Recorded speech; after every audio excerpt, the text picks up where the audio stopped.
Hello students, this is a review of arrays.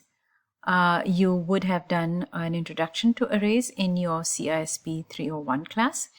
And also I would request you to read parts of the textbook that are assigned to you for your reading in order to get a textual understanding of what arrays are. Here we will just go over using examples and some code to demonstrate how to declare an array and what are some of the properties of arrays. So arrays primarily are data structures. An array is a data structure. What is a data structure? Data structure is a compound variable that can store several values, right? So for example, if I declare the integer x, then I am only declaring one variable. But sometimes I might need to have many variables which are of the same type. If I'd like to do that, then I cannot use the same variable name, but I can say integer xy and so on and so forth till I have, if for example I need 10 or 20 integers or variables of the same type, then I'm going to have to declare 20 variables, and managing those variables is not going to be easy. Accessing those variables is not going to be easy. What a data structure allows us is to create a container that can store elements of the same type or values of the same type.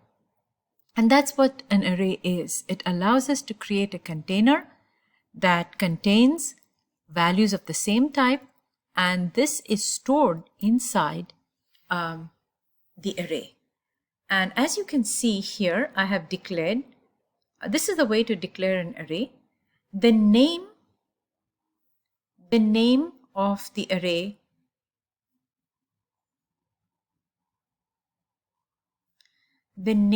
of the data structure is number. So I can use one single variable name to stand for 10 values because I have declared a constant maximum equal to 10, and so I'm declaring an array which has 10 integers. So literally what I'm doing is I'm creating a compound data structure which has got 10 units like this, and each one of these can store an integer.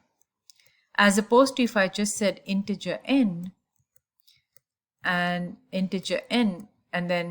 then I just have a simple box called n, and I can put any value into it. If I say n is equal to 2, then I can put 2 here. But now here numbers is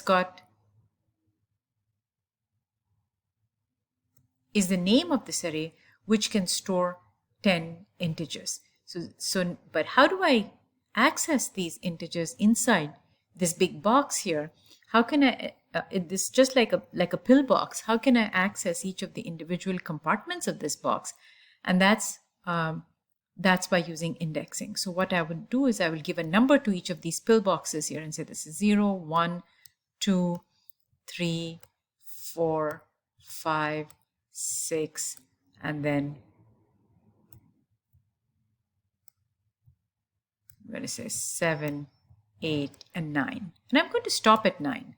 And you may think, why is she stopping at 9? Because you've got max equal to 10. Well, that's because my numbering system for arrays always starts with 0. And that's a convention, and there's no work around it. So we start at 0 and we end with 9, and so we have 10. And these numbers, they stand for the index or the address of where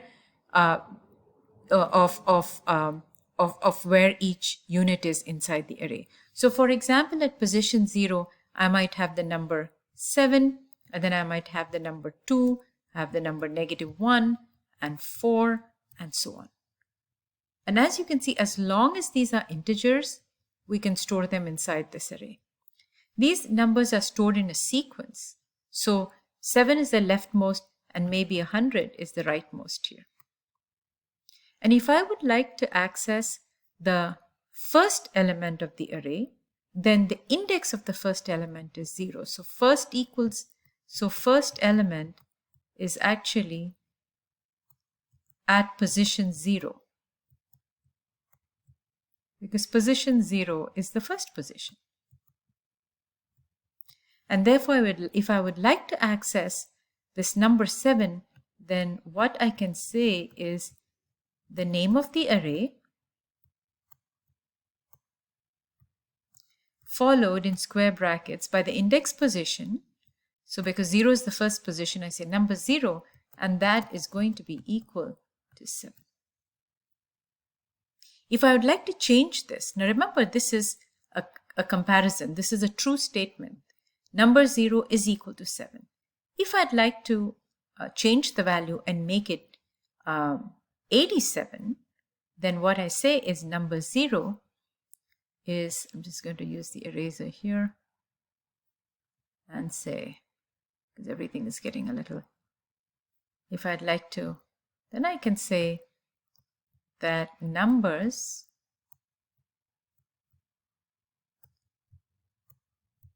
zero equals 87, and that is the way of assigning the number 87 into this container at position 0. So the first element inside our array is going to be 87, and that's at position 0. So arrays basically are very fast, sequential data structures, and they all kept in the memory. All of these units are kept juxtaposed or as one contiguous area of memory. So if this area is given to or allocated to an array called numbers, and nobody else will be allowed to use this space. So this is a theoretical overview of what an array actually is, and it's very, very beneficial to us. We can declare an array of size 10 or 100 or 1000 and so on and so forth. And we can declare arrays of different types. We can declare an array of double, we can declare an array of character, of integer, of string, and so on. So for now, what we've got is an array of, we've got an array here of integer. And what I'm doing here is using a loop, a for loop, to access each of the individual elements of the array. This is very useful because, as you can see, when I is equal to 0, then this I is equal to 0, numbers of 0 becomes equal to 2 times I, so this is going to be 0. This loop goes back one more time, and then I becomes equal to 1. When I becomes equal to 1, numbers 1 becomes 2 times 1, and that's equal to 2. And so on till we reach, and remember, please note that I have used less than, not less than equal to, because I want to go from 0 through 9, and I less than 10 will take me all the way to 9, till I reach a point where numbers 9 is equal to 2 times 9, and that should be 18. So I'm populating this array by putting this inside a for loop. If I would like to verify that I've indeed done this, then as you can see, I'm accessing the elements of the array again by using a for loop and saying, can you please output the number at position I inside the array? And it will do that. I would also like to point out to another type of for loop called the for each loop, which simply picks numbers from the array. It doesn't do indexing, as you can see. So for every I inside the array, it does that. But this is just, you might see this in your book. You don't need to use it. It's just something that I wanted to point out to you. So I'm going to run this. So I'm going to run this program. And as you can see, I've got 0, 2, 4, 6, 8, 10, 12. So this shows me exactly the numbers that are populated. So this is the way to declare an array, declare a constant, declare an array, populate an array, and display elements out of the array. Now I'd like to write a function. Now all of this stuff is kind of cluttering up my main program. So what I've done here is I've used a function prototype, and I will go ahead and define this function, print array, which takes in an integer called numbers. note that I don't need to define the size. The reason why I don't need to define the size, declare the size here, is because the most important thing is that arrays are passed by reference. So the actual array is it's not a copy parameter or an in parameter. It's a reference parameter in which the address of the array is passed here, because arrays are just so big sometimes that you can't make copies of them back and forth.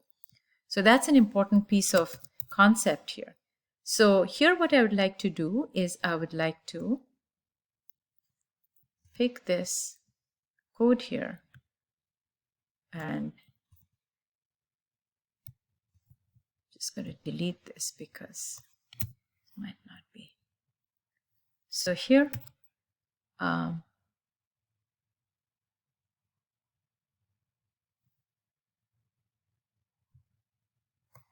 this becomes quite a, this is populating the array with populate the array, and then now I've got this method called print array, and I can just print the array here by passing the populated array. So here we are.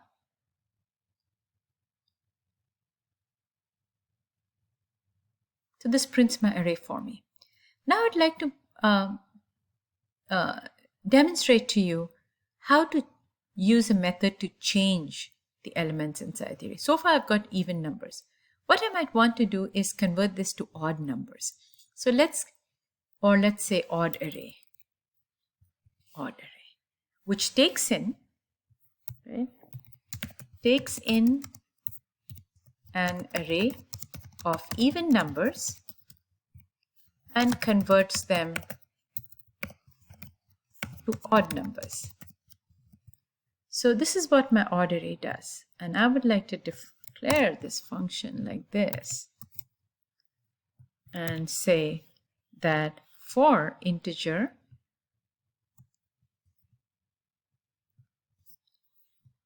for each one of these elements, go to numbers I, and to numbers I, if I add 1, that's my logic, I can make this odd. So convert even number to odd number by adding 1. And then I call this odd array numbers. And here I've got odd array, and then again I would like to print the array. You see, the advantage of using functions is that you can define them once, declare them once, and use them multiple times. So here I've got, as you can see, I've converted this to the odd array. I had the first line was 0, 2, 4, 6, 8, even numbers. The line below is odd numbers. So now the question in our minds is, you only passed, right? We only passed, it looks like we passed the numbers array as input parameter, but when we come out of the function, then we're actually able to print the numbers, and which reflects the change. So what actually happened? Pass numbers into the method odd array. An odd array made some changes to this array, but when we come out of this method, how did print array actually reflect the changed array? The reason is that when we pass an array, then it becomes an in-out parameter. So you can pass the array into the method changes because it has done a change. Numbers I equal to, so it's actually converted each odd number, even number into an odd number, and then it has actually returned this array out of the method. And that's how we were able to print the new value of numbers. So that's an important thing to keep in mind.